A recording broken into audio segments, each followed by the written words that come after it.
The nth term test for divergence. This is going to be our first formal test. And this is the first thing that we do before we start looking at whether the series converges or diverges. And what the nth term is we're testing the nth term or the last term of the sequence. And we're seeing if this equals 0 or not. And if it equals 0, it's basically a green light, we continue. But if it's not equal to 0, then it's red light, we just stop. It can't be convergent. So if the infinite term is divergent, okay, we stop. No more, we cannot do any more. We can just conclude right there. The sum is divergent. So our series is divergent. But if the nth term is equal to 0, it just means that we have a green light to continue. Okay, that's a green light to continue, but we cannot conclude that the sum is convergent. We need to do more tests. So the nth term of the sequence, nth term test of the sequence just allows us to determine whether we can stop if it's divergent, if the sum is greater than 0, sorry, if the nth term is greater than 0, we can just stop and say it's divergent. But if the nth term is equal to 0, we just continue, but we can't make any conclusions yet. Okay, we can't say that the series is convergent yet. So here's some examples here. We have this sequence, n plus 1 over n, and we're going to add it up into a series. So we're going to look at to see if this converges or diverges.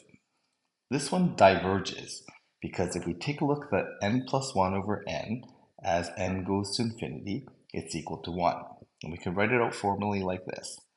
The limit as n approaches infinity of the term n plus 1 over n. So note that this is an.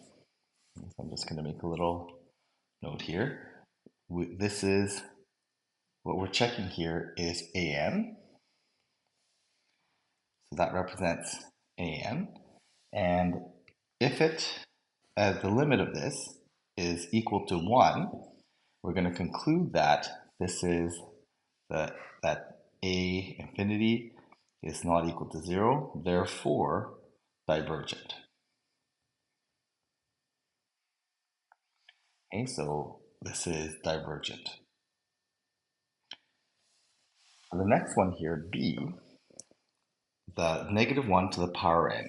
Well, if we take a look at that sequence, it's just going to be negative 1 plus positive 1 plus negative 1 plus positive 1, because as we change the n values from odd to even, it's going to go from positive to negative. Now this is going to just alternate between negative 1 and 0. It is divergent because our sum doesn't converge to a limit. But we can also test this formally, and we can say that the limit as n approaches infinity of our term negative 1 to the n, it does not exist. Okay, that means it's not equal to 0. We say it's divergent. So that's another criteria we can say that the nth term fails and it diverges. For here, we have negative 1 n divided by 2n minus 8. Okay, again, this diverges because when we test our limit, the limit as n approaches infinity of negative n over 2n minus 8. The limit is that when we do the limit on this is going to be negative 1/2. That's not equal to 0. It's divergent. Okay, so we know that the nth term is equal to negative 1/2. So we're going to be adding negative 1/2 each term at infinity. So we're going to end up with a sum that just keeps on growing, and we're going to have a divergent sum. And again, just a reminder that this is what we're testing is the term, but we're making conclusions about the series or the sum. So this one here, it's hard to tell what it is, but we're going to test the nth term. So again, we're going to put this into a limit. So we're going to test the an. Okay, so we're finding a infinity.